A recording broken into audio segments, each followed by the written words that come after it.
ጤና ይስጥልን የተወደዳችሁ የቦርከና ሚዲያ ቤተሰቦቻችን የዕለተ ማክሰኞ የመጋቢት 15 ቀን 2018 ዓ.ም የሰዓቱን ዜናዎች ይዘን ቀርበናል።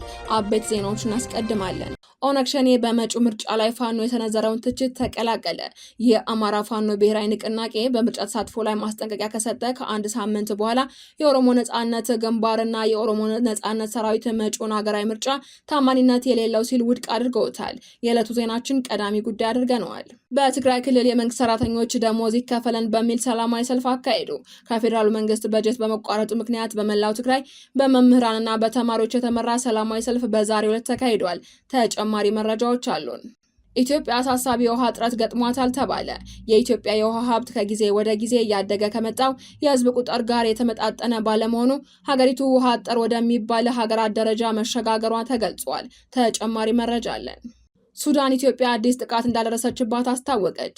የሱዳን ባለስልጣናት ኢትዮጵያ በኩርሙክ ላይ ለተሰነዘረው የአመፀኞች ጥቃት ድጋፍ እያደረገች ነው ሲሉ ከሰዋል። በዝርዝር እናስደምጣችኋለን። ዜናዎቻችንን በዝርዝር እናቀርባለን። በቅድሚያም